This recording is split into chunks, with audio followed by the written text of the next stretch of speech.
Bonjour, nous allons vous présenter le porteur Ford. Donc vous allez avoir un jeu de clés. Donc la clé que vous avez là, ça sera la clé du porteur.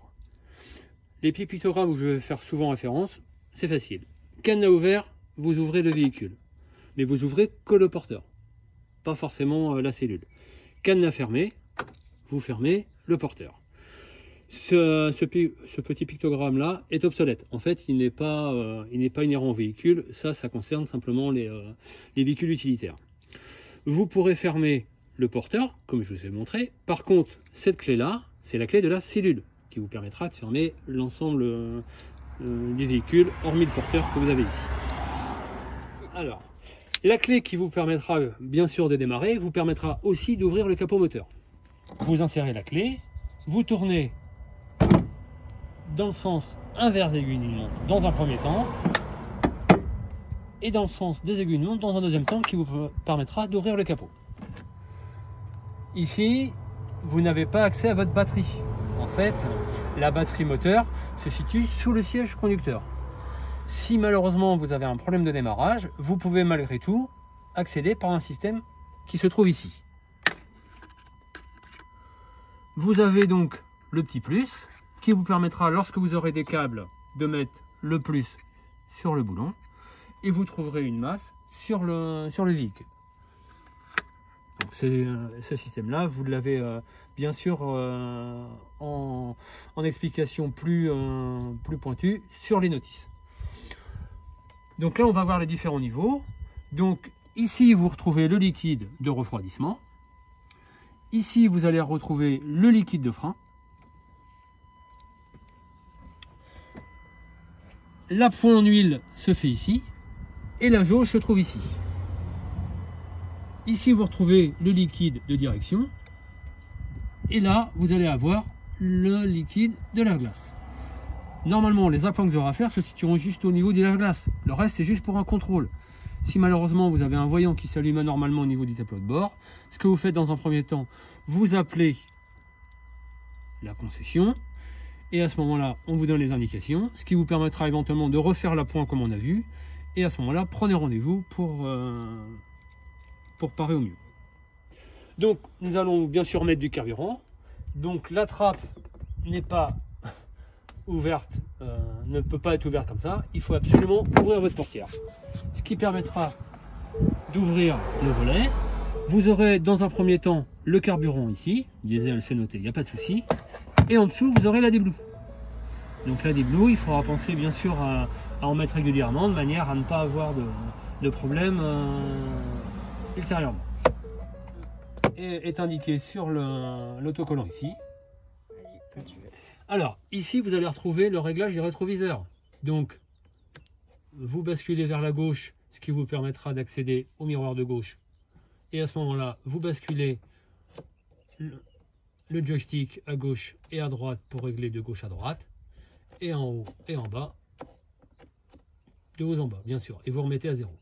Si vous voulez avoir accès au miroir de droite pour le rétroviseur passager, vous avez juste à tourner à votre droite, et à ce moment-là vous utilisez le même principe qu'on a vu précédemment. Vous allez retrouver l'éclairage. Donc le petit pictogramme, vous allez avoir ici. Donc 0, vous tournez donc ce bouton qui vous permettra d'accéder aux différents types d'éclairage. Vous pourrez éventuellement régler la hauteur des feux, une impulsion ici, et vous tournerez de manière à pouvoir régler la hauteur.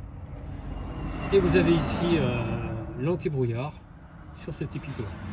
Ici, vous allez avoir la possibilité de régler votre volant en défaisant la poignée. Vous défaites votre poignée, ce qui va vous permettre d'avancer ou de repousser le volant, mais vous pouvez également le régler de haut en bas. Pardon. Ici, vous allez avoir le commodo pour les clignotants, droite et gauche. Et vous allez avoir ici donc les appels de phare. À droite, vous allez avoir le commodo pour les essuie-glaces. Position tout en haut, vous allez avoir la vitesse rapide. Vous descendez un cran supplémentaire. Vous allez avoir une vitesse normale. Vous redescendez un cran.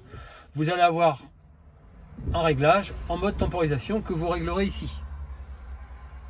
Les petits pictogrammes dont je vous parlais. Donc là, vous allez avoir le minimum jusqu'au maximum. Voilà. Et vous descendez un cran. À ce moment-là, vous coupez tout. Vous allez avoir ici la commande au volant. La commande au volant permettra d'avoir des fonctions sur l'autoradio. Vous êtes équipé également d'un régulateur et d'un limitateur de vitesse. Donc vous aurez les explications dans les notices. Ford, vous êtes équipé d'un ordinateur de bord. À ce moment-là, vous pourrez faire les différents réglages par le biais de cette commande ici. Et lorsque vous aurez trouvé le mode qui vous convient, vous appuierez sur OK ici. Alors, levier de vitesse, vous êtes équipé d'une boîte 6. Vous avez donc la marche arrière qui se trouve donc dans cette position. Pour la mettre en service, vous déverrouillez vers le bas et vous passez votre vitesse. Voilà. Vous allez avoir accès au levier des lève-vitres. Donc, bouton de gauche, vous réglez le lève-vitre côté chauffeur. Une impulsion, vous descendez. Une impulsion, vous montez.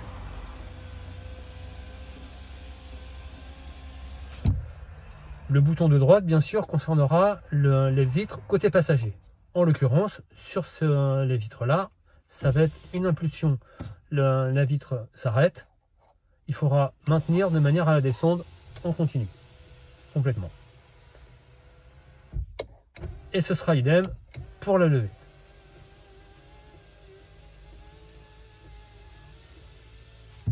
Vous allez avoir les commandes pour verrouiller le véhicule. Donc, cadenas fermé, vous verrouillez. Vous avez la même chose au niveau de la commande sur la porte passager, mais vous avez surtout l'indication par le petit pictogramme au centre du porteur. Si vous devez ouvrir, vous appuyez sur le cadenas ouvert. À ce moment-là, le voyant s'éteint. Ici, vous allez avoir une indication comme quoi vos airbags sont en place. Vous pourrez éventuellement les couper en compulsant l'ordinateur de bord. Vous allez avoir un désembâche des rétroviseurs. Vous voyez, le petit pictogramme est assez explicite. Ici, vous allez avoir une indication comme quoi vos airbags sont en place. Vous pourrez éventuellement les couper en compulsant l'ordinateur de bord. Alors, ici, vous allez avoir la commande pour la ventilation du porteur. Donc le bouton ici vous permet d'augmenter la vitesse de 1 à 4. Vous allez avoir également une clim. Donc pour la mettre en place, vous appuyez sur le bouton. Une petite LED s'allume, vous indique que la clim est en place. Vous avez également un recyclage intérieur qui vous permettra de l'utiliser lorsque vous vous trouvez dans une portion de route avec de l'air vicié. Notamment une portion avec de l'épandage ou du lisier ou éventuellement un tunnel. Ici bien sûr vous aurez la commande pour froid et chaud qui vous permettra de choisir la température voulue. Et là vous allez avoir toutes les commandes qui vous permettront d'accéder aux différents volets du porteur. Et là vous êtes équipé également d'une prise 12 volts qui fonctionnera sur la batterie moteur. C'est pour ça qu'il faudra penser à l'utiliser surtout en roulant pour éviter d'endommager la batterie moteur. Ici vous êtes équipé d'un autoradio avec différentes fonctions. Donc dans un premier temps vous allumez par le biais de ce bouton. Vous allez avoir les différentes fonctions dont je vous parlais. Donc la radio, lorsque vous allez mettre la radio, vous pourrez donc faire une recherche de station manuelle en appuyant sur le bouton là. Et une recherche automatique en appuyant plus longuement. Et après, vous pouvez éventuellement programmer les différentes stations ici. Là, vous avez quand même quelques stations à programmer. Le volume, bien sûr, se tournera par le bouton. Vous aurez aussi le mode auxiliaire. Le mode auxiliaire vous permettra de lire une clé USB éventuellement par la prise ici. Vous êtes aussi équipé d'un système de téléphone. Donc à ce moment-là, vous avez aussi là vous avez donc le système Bluetooth là, et l'accès au menu qui vous permettra de vérifier, enfin d'avoir plus d'accessibilité au niveau de l'autoradio. Voilà. Si vous avez besoin de plus d'indications, de plus de détails, à ce moment-là, vous pouvez toujours consulter les notices qui vous apporteront toutes les données voulues. Vous avez ici possibilité d'ouvrir cette partie-là. Pensez à appuyer ici et non pas là pour pas endommager le système. Lorsque vous ouvrez, vous aurez possibilité éventuellement de mettre un jack sur cette prise-là et une prise aux autres également qui fonctionnera bien sûr sur la partie batterie moteur. Puis d'un éclairage au niveau porteur. Donc vous allez avoir dans un premier temps l'interrupteur de gauche qui concernera l'éclairage de gauche. Bien sûr la même chose sur la partie droite. Et ici vous allez avoir un interrupteur qui va vous permettre soit d'avoir un éclairage en continu au milieu, soit éventuellement d'avoir la temporisation en ouvrant le porteur. Et au bout de quelques secondes, l'éclairage va s'éteindre. Alors, ici, vous avez votre frein à main qui se trouve à gauche. Donc, pour le déverrouiller, vous penserez appuyer en bout, de manière à déverrouiller. Par contre, l'avantage, c'est que ce système-là vous permet, lorsque vous le relâchez, de pouvoir faire pivoter votre siège convenablement sans avoir votre frein gênant. Vous déverrouillez vers le haut, ce qui vous permettra d'avancer et de reculer. Vous aurez ici une molette qui vous permettra de régler l'assise de haut en bas. Vous aurez ici en tombant la possibilité de monter ou de descendre le siège au niveau de l'assise.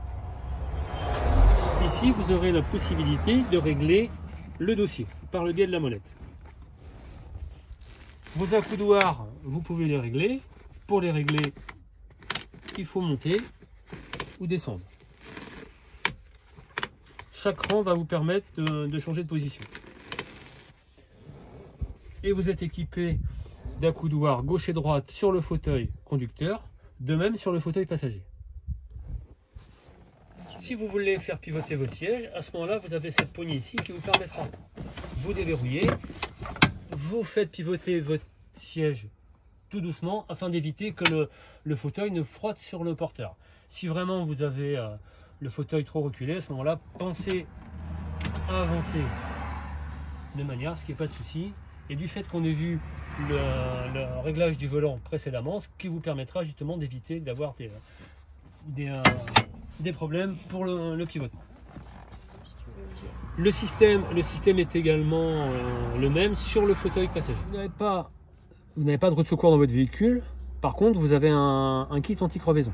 Donc pour y avoir accès, vous déverrouillez la trappe qui se trouve sous le fauteuil passager et à ce moment-là, vous aurez le système qui vous permettra de vous dépanner.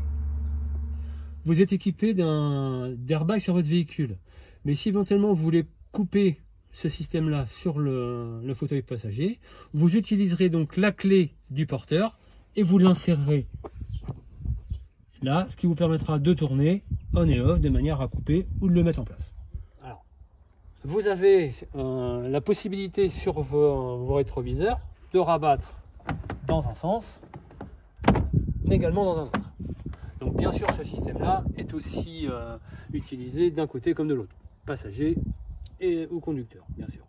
Sur votre ceinture sécurité, vous êtes équipé d'un système qui va vous permettre le réglage en fonction de la taille des gens. Le boîtier de vitesse. Donc lorsque vous enclenchez votre marche arrière, vous êtes équipé également d'une caméra qui vous permet d'avoir le visuel sur ce qui en général ressemble à un rétroviseur.